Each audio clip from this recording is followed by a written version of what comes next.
은퇴 자산으로 준비할 때 일단 10%는 좀 안쪽인 게 좋을 것 같고, 네. 그리고 이제 그것도 변동이 계속 되거든요. 예를 들어서 한 번 이게 10% 받았다고 겨우 10% 되는 게 아니라 사람들이 많이 몰리면 이게 이율이 자동으로 떨어지고, 그리고 사람이 적으면 이제 자동으로 올라가는 거죠. 그러면 이거를 스스로 좀 빠르게 갈아타는 게 더 중요합니다. 이거는 그냥 한 번 했다고 해서 그냥 놔두잖아요. 그럼 시간이 지나면 이게 어떻게 이렇게 됐지? 이렇게 되는 게 토큰 가치가 이제 하락을 해버린 거죠. 결국은 펀더멘털이 되는지를 봐야 되는 거고. 저희가 지난주에는 이제 이장우 대표 모시고 예. 비트코인으로 은퇴 준비하는 방법 배우지 않았습니까? 네. 근데 이번에는 또 이제 공동저서 잘 이번에 적으신 이 박종환 작가 모셨습니다. 안녕하세요. 네, 안녕하세요. 반갑습니다. 반갑습니다. 자기소개 한번 부탁드립니다. 네, 전인구 경제연구소 구독자님인데, 제가 1년 한 반 정도 전에 채널 출연을 해가지고 그때 이제 알트코인 관련한 이야기들과 더불어서 시장의 전반적인 이야기들을 좀 나눴는데, 이번에 또 이 비트코인과 알트코인을 활용한 은퇴 전략에 대해서 또 이야기를 좀 나누고 싶어서 오늘 또 전인구 경제연구소 채널을 찾게 됐습니다. 초대해 주셔서 감사합니다. 고맙습니다. 네, 감사합니다. 저희가 바로 전에 뭐 비트코인 얘기하면서 너무 용어가 어렵다 뭐 이런 얘기를 나눴는데 작가님께서 아주 쉽게 설명해 주신다고 하셔가지고 기대가 많이 되는데 최대한 쉽게 풀어보고, 사실 아까 네. 그 전인구 대표님 말씀 주셨던 그 주식과도 이제는 좀 궤를 같이 많이 하고 있거든요. 네. 왜냐하면 이미 이제 코인도 좀 시장이 성장을 했다 보니까 과거에는 이 코인이 왜 뜨는 건지를 모르고 뜨는 맞아요. 경우가 거의 한 90% 이상 그 이상이었던 것 같아요. 일단은 뜨니까 같이 투자를 해보자. 그냥 뒤따라 들어가는 게 많았다면은 지금은 이제 주식처럼 이제 밸류에이션을 좀 자체적으로 좀 평가를 해가지고 이 코인이 왜 상승하는지에 대한 이유가 명확한 코인들 위주로 상승을 하고 있는 거죠. 그래서 우리도 이제 앞으로는 이 비트코인과 더불어서 알트코인을 투자할 때 그런 관점들을 좀 많이 가지고 이제 투자를 이어가셔야 됩니다. 근데 이제 비트코인까지는 이해를 했거든요. 이제 은퇴 자산으로 준비를 해야 된다. 근데 그 포트폴리오에 알트코인까지 넣는 게 좋다고 이제 주장을 해주시는 거예요. 이거는 좀 오해하시면 안 되는 부분이 그래요? 있는데, 일단 포트폴리오 관점에서 우리가 알트코인을 투자하는 이유는 대부분 이제 이 시장이 먼저 비트코인이 크게 성장하고 나면 이게 가치도 블록체인 위에서 생성된 자산들이잖아요. 그쵸. 블록체인 위에 있다 보니까 이 자본들이 결국 비트코인 다음으로 알트코인으로 이제 향하게 되는 거죠. 그래서 지금 스테이블 코인의 시가총액이 늘어난다 이런 것들이 사실 알트코인 투자자들에게는 나름의 좀 하나의 희망으로서 또 보고 있는 것들이 있어요. 왜냐하면 그 자본들이 지금은 계속 정체되어 있지만 결국은 비트코인 그 다음 알트코인으로 향하게 된다. 이 부분들이거든요. 그러니까 시장이 좀 뜨게 되면은 어쩔 수 없이 이 시장에 있는 분들은 알트코인 투자를 하십니다. 비트코인이 갑자기 정체되는데 알트코인들은 막 몇 배씩 가는 자산들도 있다 보니까 그냥 투자를 하게 되는 거죠. 그럼 우리가 이 알트코인을 꼭 투자해야 된다 이런 관점보다는 만약에 투자를 하게 된다면은 알트코인을 잘 알고 투자하는 게 낫다라는 거를 말씀을 드리는 거고, 또 한 가지는 은퇴 포트폴리오에서 네. 만약에 설정을 할 때 알트코인이 꼭 필요한가를 좀 고민을 하면 사실 그 부분은 좀 퀘스천이 아직 있죠. 또 중요한 거는 몇 가지 정도 꼽힐 수 있는 코인들이 있는데 딱 그 정도입니다. 그 외에 지금 뭐 어떤 특정 코인들이 많이 상승을 했다, 이 코인이 뭐 정부에서 밀어준다, 뭐 이런 것들이 나오더라도 이런 코인들, 지금 현재 핫한 코인들, 테마성 코인들이 연금형 자산으로 활용이 될까? 그거는 일단은 좀 아니라고 보는 게 맞겠죠. 지금 주식시장은 다 오르질 않고 있어요. 그러니까 삼성전자 하이닉스로만 오고 맞죠. 낙수 효과가 나올 줄 알았는데 정말 거기와 연관된 거 아닌 이상은 얄짤없이 낙수가 안 오면서 완전 괴리가 벌어졌는데 코인도 그런 경우도 있어요. 지금 코인 시장도 그렇습니다. 지금 코인 시장이 사실 다 안 오르는 것 같은데, 가령 최근에 뭐 하이퍼 리퀴드 같은 코인들이라든지 아니면은 뭐 특정 코인들, 알트 코인들은 뭐 추천의 개념은 아니고, 가령 뭐 니어 프로토콜이라든지 뭐 비트 텐서 니어 프로토콜 대표 이거 왔었잖아요. 한번 투자한 적이 있죠. 네. 그런 코인들이 지금 좀 가격이 반등세를 최근에 많이 보였거든요. 다른 코인들이 좀 지지부진할 때 보이고, 이거를 또 사이트 한번 크립토 버블이나 이런 사이트 가시면은 요게 일주일 단위나 한 달 단위로 어떤 코인이 많이 떴는지를 요거를 한번 소팅을 해볼 수 있죠. 그렇게 한번 돌려봤을 때 그런 특정 코인들이 질주하는 모습들을 보이고, 그 외에 나머지 코인들은 대부분 지금 좀 좋지 못한 움직임들 그러고 그럼 있어요. AI 연관 있는 것들이 좀 간다는 거. 맞는 말씀이에요. AI 연관이 있는 코인들이 좀 가는 경우들이 있고 두 가지 정도 트랙으로 좀 보는 게 좋을 것 같은데 네. 첫 번째는 일단 시장이 이더리움이 안 가고 있는 거 이거를 조금 우리가 좀 중요하게 봐야 되는데 이더리움이 안 간다는 거는 자본 자체가 일단 알트코인으로 다 들어오지는 못했다. 그러니까 알트코인 시즌이 아니다라는 걸로 일단 우리는 좀 판명을 그러니까 그렇게 좀 판단을 하는 거고요. 네. 그 이후에 이제 시간이 좀 지나서 이제 비트코인이 안정화되고 이더리움부터 움직이면 그때 시장이 이제 좀 알트코인 전반적으로 가는구나 이렇게 보는 거고 지금은 비트코인부터가 이미 못 잡았죠. 방향을 못 잡았죠. 그러다 보니까 비트코인보다도 그런 특정 알트코인들이 네. 더 힘이 실리는데 그 중에 하나의 축이 아까 대표님 말씀 주셨던 AI 쪽 특히 니어 프로토콜이라든지 비트텐서나 뭐 랜더 같은 프로젝트들부터 해서 사실 그쪽 코인들이 많이 떴거든요. 그리고 또 하나의 축은 이제 디파이 중에서도 뭔가 이제 기관들이 더 많이 집중을 하면서 펀더멘탈이 많이 나오는. 그러니까 이 펀더멘탈은 이제 과거랑 좀 다른데 옛날에는 그냥 이 네트워크나 프로토콜에 예치된 자본이 많으면 그냥 좋다. 얘가 좋은 거다. 이런 논리였다면은 지금은 이제 이거보다 더 중요한 것도 많아.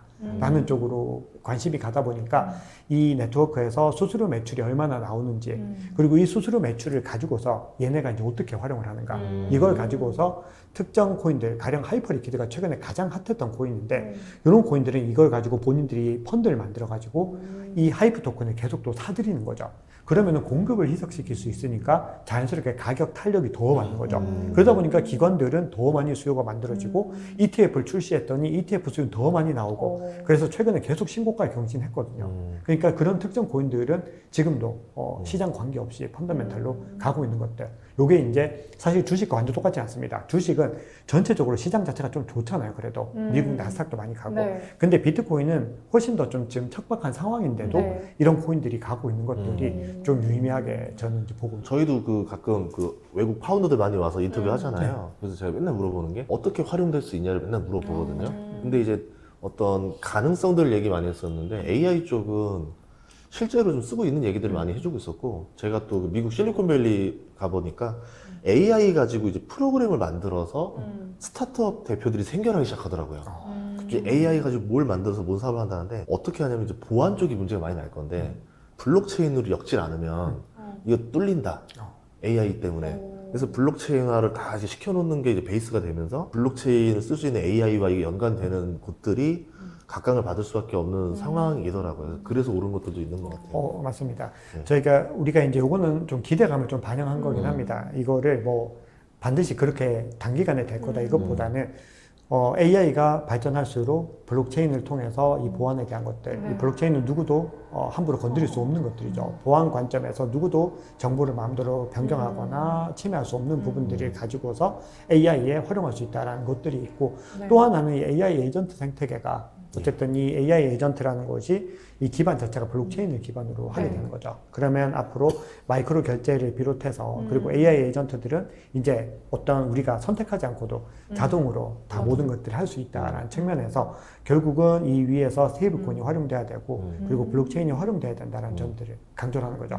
그래서 어쨌든 지금 시장에서 물론 우리가 이제 더 그 논리들을 어떻게 보면 암호화폐 진영에서 더 적극적으로 피력하는 것이긴 하지만 그 논리들을 근거로 해서 AI 코인들이 현재 수혜를 일정 부분 받고 있는 거는 일단 좀 나타나고 있는 현상이다 이렇게 볼 수 있죠. 제가 오늘 딱 코인 하나 만들고 싶은 게 생긴 거예요. 뭔데요? 왜냐면 젠스파크를 하는데 네. 아침에 새벽에 와서 만드는 젠스파크 만드는데 토큰이 이게 뚝뚝 떨어지잖아요. 뭐 할 때마다 저걸 벌 수는 없을까? 토큰을 올릴 수 없을까? 그러면 우리 예전에 소리바다 같은 것처럼 내 거 컴퓨터 하드에다 저장해놓고 서로 이게 P2P를 공유하고 있잖아요. 그렇죠. 그러면 내 거 GPU를 좀 돌려서 얘네들 토큰 그거 필요할 때 내 거 GPU를 계산 돌려주고 난 토큰 좀 올라가고. 그러니까 이제 각자 집에 있는 컴퓨터들의 GPU를 활용해서 내가 좀 이렇게 하면은 나는 토큰이 올라갔다가 쓰는 시간은 내 소비를 하고.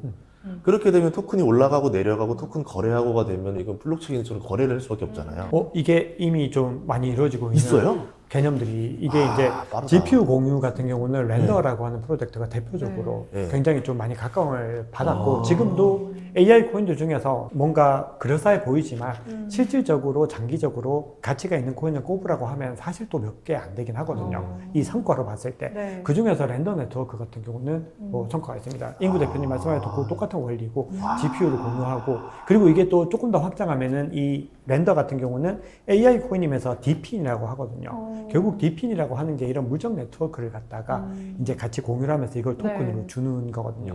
그리고 이게 솔라나에서 많이 발전을 했습니다. 그러면 KS 인증 받은 거네요. 뭔가 앞으로 발전 가능성이 높다. 그렇게 보는 거고 결국은 지금 또 시장에서 하나 요걸 이제 말씀드리기 적절할지 모르겠는데 엔트로피 관련해 가지고 페이블 5에서 네, 그거. 그걸 이제 활용하지 못하게 하면서 진짜 AI도 탈중화가 필요하다 이 얘기들이 나오면서 비트 텐서 같은 프로젝트들이 또 막 갑자기 또 가격이 움직이기도 했거든요. 그러니까 결국은 우리가 이 AI 패권에서 미국의 입장도 뭐 이해는 되는 거고 네. 이걸 가지고서 사실 엔트로피를 가지고 전쟁에서 너무 많이 활용이 됐고 이게 이제 단순히 개인들이 뭐 활용할 수 있는 소프트웨어 차원을 훨씬 더 넘어섰다 보니까 이것들을 앞으로 국가적인 차원에서 전략적인 자산으로서도 네. 만약에 개입을 한다라고 하면은 이 역시도 이제 탈중화된 AI가 필요하다.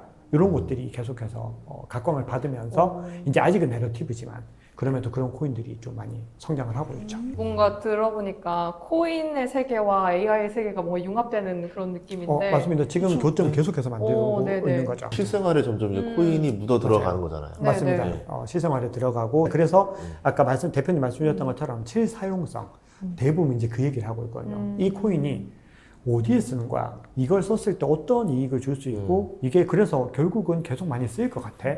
라는 거를 답을 주지 못하면 이제 그냥 과감하게 다 이제 배척을 받는 거죠. 거기 합격한 코인들만 올라오는 거기 때문에 그만큼 이 시장이 많이 이제 성장했다. 이제 옥석을 가려지는 약간 그런 시기인 것 같은데 네. 살아남기 쉽지 않을 것 같아요. 훨씬 더 치열해졌고 네. 실제로 이제 그렇게 되면 특정 분야에서 점유율을 확고하게 잡은 그 하나가 이제 독점할 가능성이 높아지죠. 그쵸. 예를 들어서 이제 빅테크들처럼 똑같이 그렇게 되는 거죠. 토큰의 빅테크화. 토큰의 빅테크가 되죠. 특히 플랫폼은 월등하게 더 그렇게 될 것 같고. 그러면 솔라나 같은 애들이 요즘 많이 뜨겠네요. 나중에는. 지금 이제 그 관점에서 이제 이더리움이 지금은 조금 더 부각이 되는 게 아. 월가의 RWA 자산들이 어디에 많이 올라오는지 보니까 네. 솔라나도 많이 올라옵니다. 네. 저 솔라나 개인적으로 좋게 보는 코인인데 네. 전체적인 전체 어떤 수치로 봤을 때 이더리움에서 가장 좀 확고하게 많이 올라오고 그리고 기관들이 진입을 할 때 솔라나와 이더리움 중에서 어떤 걸 더 신뢰할 수 있을까 좀 생각해 보면 아무래도 좀 옛날 얘기긴 하지만 솔라나는 두 번 좀 크게 있었죠. 몇 시간 예, 동안 예. 7, 8시간 동안 뻥난 적이 있었거든요. 근데 이더리움은 그런 크리티컬한 오류를 일으킨 적이 없고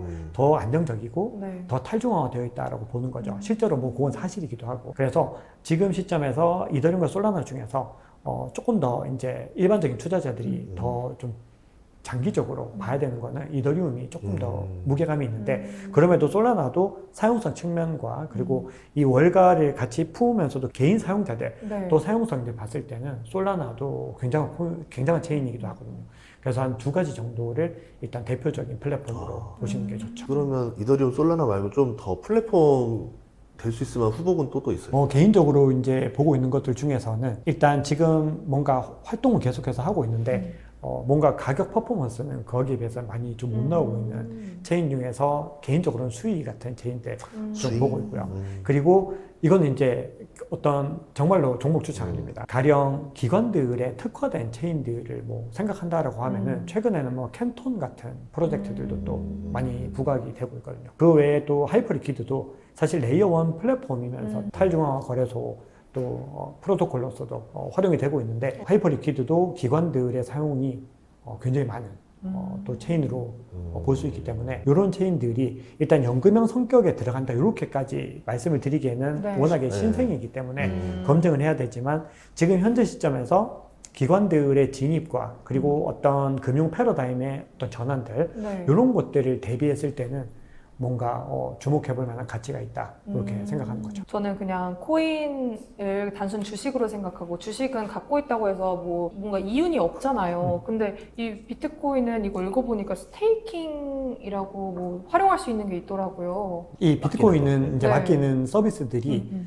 비트코인도 이제 뭐 담보라든지 예치나 이런 것들 할 수 있는 서비스들이 나와 있고, 근데 이제 비트코인 같은 경우는 요게 이제 대표적으로 사실 종류 되게 많긴 한데 요거를 크게 두 가지로 딱 구분하면 POW라고 해서 Proof of Work가 있고요. 또 하나는 이제 POS라고 해서 네. Proof of Stake가 있는 거죠. 그럼 비트코인 같은 경우는 채굴이라고 다 들어보셨잖아요. 네. 채굴이라는 게 이 워크, 열심히 일을 하는 거죠. 그러면은 이거는 이제 돈을 넣는 개념보다는 그냥 컴퓨팅 파워를 활용해서 계속 돌려주는 겁니다. 최대한 에너지 많이 소모해가지고 돌려줄 때 이걸 가지고서 이제 이 검증을 하는 거죠. 네. 노드들이 검증을 하고 네트워크가 잘 돌아가고 있는지를 검증을 하는 거라면은 POS라고 하는 이 스테이크가 붙어 있는 것들. 네. 대표적으로 이더리움, 뭐 솔라나, 뭐 수이라든지 뭐 카르다노 이런 대표적인 체인들 그 외에도 굉장히 많죠. 네. 이런 체인들은 이제 스테이킹을 해가지고 자본을 특정 어느 정도 물량들을 스테이킹을 시켜놓으면 이게 어떤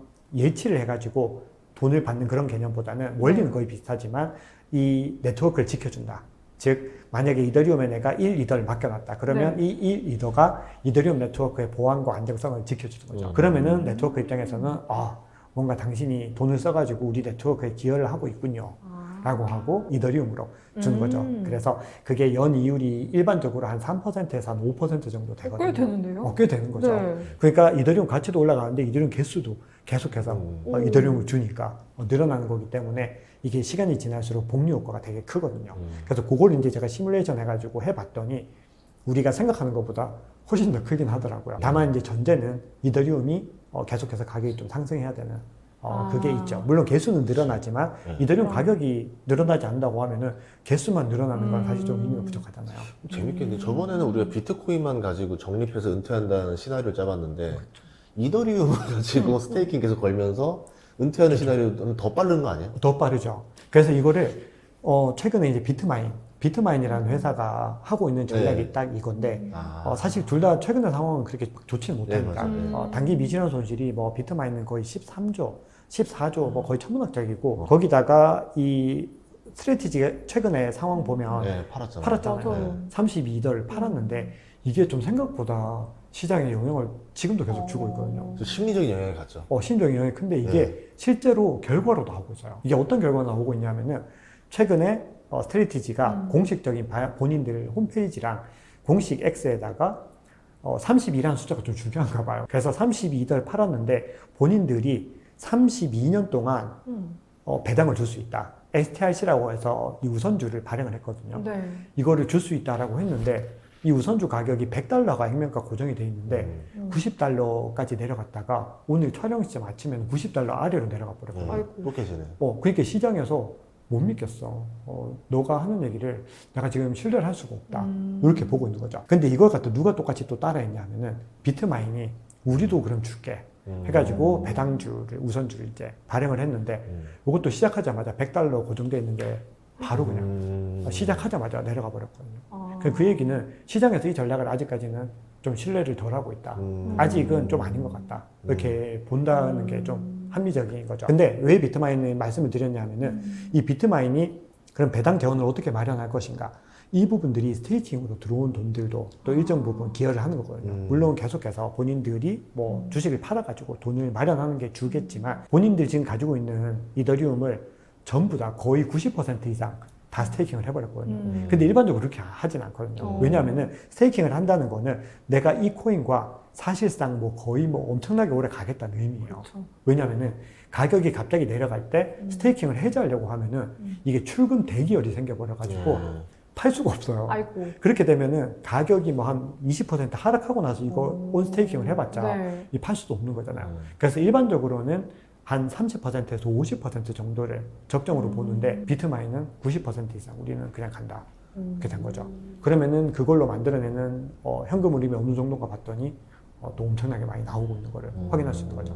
그래서 개인적인 관점에서 비트코인을 더 많이 가져가지만 이더리움을 또 일정 부분 가져가가지고 이거를 또 특정 물량들을 스테이킹을 해서 가면은 효율성이 훨씬 더 높아지고 안정성도 확보할 수 있다라고 저는 이제 보고 있고 그걸 이제 저기다가 전략을 어떻게 해야 될지 적어둔 거죠. 회사는 그렇게 하겠지만 뭐 개인 같은 경우는 내가 은퇴 시기가 뭐 정할 거 아닙니까? 뭐 10년 뒤다 15년 뒤다 정해놓고 그때에 맞춰서 그냥 사서 모아두면은 그 사이에 가격 변동이 있다 하더라도 15년 뒤에 가격만 좋으면 되니까 맞습니다. 신경 안 써도 개인이 하는 건 상관없는 거예요. 저는 상관없다고 생각하고 네. 본인이 이제 이 코인에 대해서 어느 정도 믿음이 있는지가 중요하죠. 네. 가령 이더리움보다 솔라나가 더 많이 주거든요. 거기는 한 5에서 7% 된다는 거죠. 그러면 내가 솔라나 앞으로 5년, 10년, 15년, 20년 간다라는 확신이 있으면은 솔라나를 이제 유의미하게 스테이킹하는 거죠. 그래서 저희 채널에 이 솔라나 한국재단 총괄님 오셨는데 아 진짜요? 와. 이렇게 제가 어떻게 투자하시겠냐 여쭤보니까 솔라나 사가지고 다 스테이킹 하겠다 이렇게 말씀을 주셔가지고 그 확고한 믿음 약간 그런 거죠. 내가 이 코인에 대한 신뢰가 있으면 네. 그런 걸 할 수 있다. 근데 만약에 이게 될까 말까 하는데 스테이킹을 막 90% 이거는 너무 위험합니다.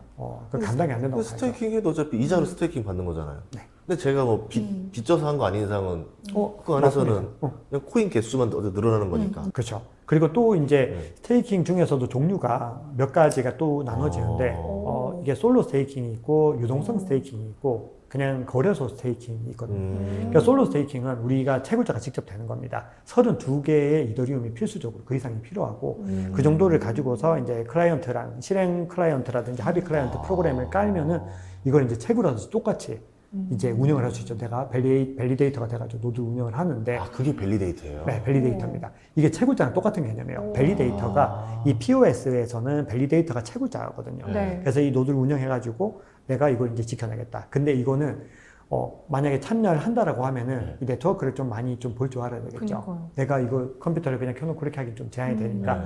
그런 게 있고 그리고 만약에 좀 태만을 하게 되면은 슬래싱이라고 해서 또 페널티를 받게 돼요. 그렇게 되면은 오히려 채굴을 이제 스테이킹을 하려고 했는데 오히려 좀 손해를 볼 수 있고 열심히 해야 된다는 관점이 네. 있죠.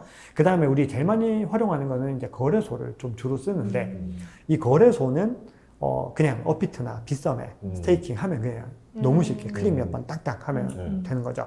대신에 요거는 제일 쉽고 일반적으로 많이들 하시는데 네. 거래소를 이제 신뢰할 수 있어야 되고 아. 중앙화된 데다 내 자산을 그냥 다 놓는다는 데서 조금 그게 있고 그리고 제일 좀 적죠 수익이. 왜냐하면 이제 수수료를 좀 많이 떼가다 보니까 그런 게 있는데 그러면 이제 그 중간 사이에서 있는 게 뭐냐면 유동성 스테이킹이라고 이제 이게 리퀴드라고 붙여져 있거든요. 이 유동성을 실제로 가지고 있다는 건데 요거는 이제 대표적으로 리도 파이낸스 같은 데다가 이더리움을 이제 맡기면 거기서 ST 이더라는 걸 주거든요. 네. ST가 이제 붙어 있는 거죠. 요게 청구권 같은 건데 이더리움으로 주는 게 아니고 ST 이더로 주고 이거를 많이 모았다가 나 ST 이더 이만큼 모았어 이더리움으로 바꿔줘 하면 이더리움으로 이제 바꿔주는 거예요. 아파트 분양권 주는 거죠. 분양권, 우와. 청구권 분양권. 네. 그러면은 똑같이 1대1 패깅이기 때문에 나 이거 줘 하면은 이제 이걸 이더리움으로 바꿔준 거죠. 그럼 왜 이런 방법을 하냐면은 유동성이라는 게 붙어 있잖아요.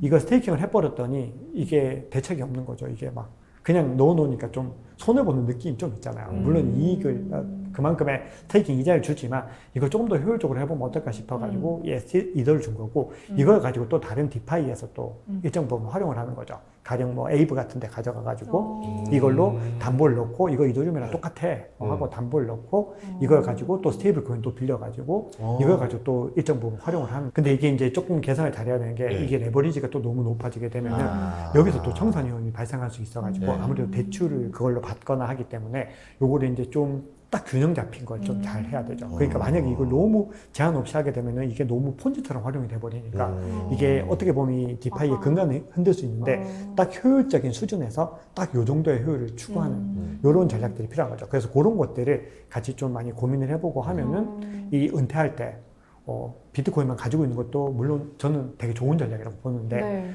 비트코인만 가지고 있는 것보다도 더 좀 효율적인 결과가 나올 수도 있다. 이게 이율이 높잖아요. 맞습니다. 왜냐면 이게 좋은 것들은 60%씩 나오는 것도 알고 있는데 리스크마다 다 다르긴 하겠지만 리스크가 엄청 높죠. 그렇게 그러게요. 되면 10이면. 리스크가 보통은 한 11에서 20% 정도만 나와도 이게 리스크가 좀 부담이 된다 이렇게 되죠. 근데 옛날에는 진짜 심각한 거 많았어요. 그러면 우리가 알고 있는 좀 유명한 코인들 중에서 이게 좀 이율이 제일 높은 게 어떤 거예요? 그거는 이제 저도 이제 한번 찾아봐야 되는데 일반적으로는 솔라나 기반 디파이 프로토콜들이 상대적으로 좀 높은 것들이 이더리움 대비로는 좀 더 많이 또 있고 높다. 그런데 우리가 이제 이 디파이 시장도 최근에 그 그 사태 있었죠. 켈프다오 해킹 사태가 있었잖아요. 그러면서 이제 지금 TVL이 많이 무너졌는데 회복이 안 되고 있거든요. 근데 저는 그런 부분들이 시장이 좀 각성하는 단계에 있다라고 생각을 하고 지금은 약간 보수적인 것들을 좀 더 추가할 필요가 있고 결국은 장이 좋아지잖아요. 네. 그러면은 엄청난 이유를 주는 프로토콜들이 그냥 우후죽순 등장하게 돼요. 그럼 이제 그거는 우리가 그냥 막연하게 이용을 하면 안 되고 일단 안정성을 일정 부분 활용을 하는데 좀 소량으로 접근을 해야 되죠. 그래서 아주 보수적으로 해야 된다는 거. 그래서 대표적으로 우리가 어떻게 보면 약간 다를 수 있는데 테라 루나 사태도 좀 비슷하긴 하거든요. 그냥 20% 이상 준다라고 하니까 이 재원이 어떤 건지 모른 채 들어가는 거죠. 근데 그게 결국은 시간이 지나면서 희석이 되는 것처럼 일반적으로 뭐 10% 넘어가고 20% 넘어간다 하면은 조금 저는 개인적으로 조심을 좀 하셔야 된다. 이쪽으로 좀 강조를 더 드리고 싶죠. 그럼 몇 퍼센트 정도가 적정할까요? 진짜 은퇴 자산을 준비하시는 분들. 은퇴 자산으로 준비할 때 일단 10%는 좀 안쪽인 게 좋을 것 같고 그 정도에서 그리고 이제 그것도 변동이 계속 되거든요. 예를 들어서 한 번 이게 10% 받았다고 겨우 10% 되는 게 아니라 사람들이 많이 몰리면 이게 이율이 자동으로 떨어지고 그리고 사람이 적으면 이제 자동으로 올라가는 거죠. 그러면 이거를 스스로 좀 빠르게 갈아타는 게 더 중요합니다. 이거는 그냥 한 번 했다고 해서 그냥 놔두잖아요. 그럼 시간이 지나면 이게 어떻게 이렇게 됐지? 이렇게 되는 게 토큰 가치가 이제 하락을 해버린 거죠. 그러니까 이게 다 토큰으로 주는데 토큰 가치가 하락을 해버리면 이게 개수를 쌓아놓은 게 의미가 없어지잖아요.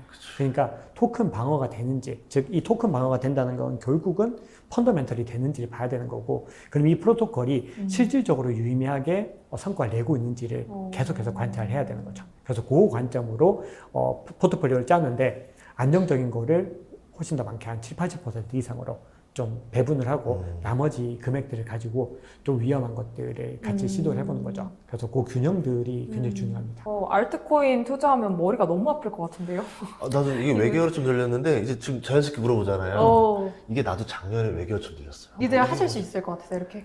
그죠. 이제 나는 이제 해봤어요. 해보셨어요? 그러니까 유동성 공급 해봤어요. 해봤으니까 재밌더라고요. 맞아요. 그러니까 이자 먹는 재미인데 저는 뭐냐면 스테이블 코인 가지고 해봤으니까. 일반적으로 지금 이제 스테이블 코인을 많이 활용을 합니다. 그게 네. 가장 안정적이거든요. 왜냐하면 가치가 고정되어 있다 보니까 부담이 훨씬 덜한 거죠. 대신 이자는 엄청 낮더라고요. 이자 엄청 많습니다. 그 토큰의 그거에 대한 어떤 리스크가 확실히 그러니까 이게 진짜 전형적으로 하이 리스크 하이 리턴이 그러니까요. 정말 너무 부동산보다도 훨씬 더 명확한 이 시장이 우리 코인 시장이다. 어떤 특정 코인들이 최근에 막 급등하는 현상들이 좀 있었어요. 예를 들어서 뭐 사이렌이라든지 뭐 이런 코인들부터 해서 몇 가지 급등을 했는데 이게 대부분 지금 시장에서 이유를 이제 못 찾은 거죠.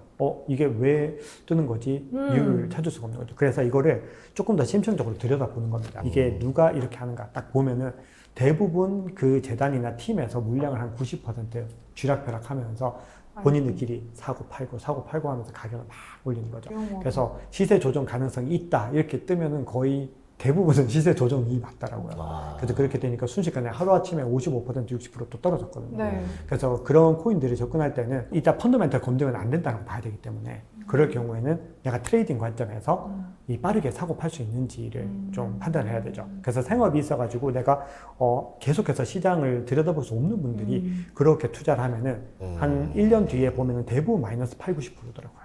그래서 그거를 알트코인 투자는 되게 주의를 좀 해야 됩니다. 좀 기민하게 대응해야 된다. 그리고 기민하게 대응 안 하려면 안전하게 가야 된다. 그러니까 그쵸. 삼성전자 하이닉스 좋아하시는 분들은 비트코인 하면 되는 거고 코스닥 잡주 좀 좋아하시는 그냥 도파민을 못 끊거든요. 60%할 수 있을 것만 같아. 비슷하죠. 코스닥이랑 맞아요. 되게 비슷한 얘기했어요. 코스닥으로 단어 바꾸면 비슷하거든요. 그러네요. 이게 이유 없이 이렇게 올랐다가 꺾어질 때도 이유 없이 떨어지거든요. 그러니까 이제 그거를 잘 빠져나올 수 있는 자신이 있으면 하는 거고 맞아요. 그냥 모르겠다 하면 비트코인, 이더리움 같이 안전한 거 하는 안전한 거 거고. 하는 거죠. 그래서 은퇴 자산은 그렇게 해야 된다는 거고 네. 이게 코스닥보다 이제 코인 투자를 했던 이유가 코스닥이나 뭐 증시 같은 경우는 사이드 브레이크도 있고 네. 이게 상방 자체가 좀 제한이 될 수 있는데 여기는 상방 제한이 없다 보니까 과거에 하루 만에 뭐 5배, 10배 그냥 막 가는 거거든요. 그러니까 사람들이 그 도파민을 한번 경험한 사람들은 이 도파민에서 이제 그 추억을 벗어나기가 진짜 힘들죠. 근데 지금은 시장이 좀 많이 바뀌어가지고 그렇게는 안 움직입니다. 가령 스페이스X 상장했을 때 과거 같았으면 도지코인이 한참 갔어야 될 수 있는데 도지 안 갔어요? 도지가 이번에? 조금밖에 안 갔거든요. 조금 가다가 또 이렇게 되고 이야, 이거 진짜 달라지죠. 유동성이 없다. 진짜 예전에는 유동성도 이랬으면 없고 바로 도지 화성이잖아요. 화성 가는 거죠. 먼저 가는 거예요. 스페이스X 말 나오면 벌써 가 있어요. 그렇죠. 근데 지금은 그런 움직임도 안 나오거든요. 그만큼 유동성도 너무 고갈이 됐고 너무 유동성이 증시로 많이 간 것도 있고 아. 거기다가 이제 내러티브를 사람들이 조금 신뢰를 안 하고 특히 기관들 수요로 바뀌다 보니까 기관들은 개인처럼 그렇게 움직이지 않는다는 거죠. 훨씬 더 노련하고 거기에 대한 합리적인 이유를 더 한 번 더 꼬아서 두 번 더 꼬아서 계속 생각을 하는 거죠.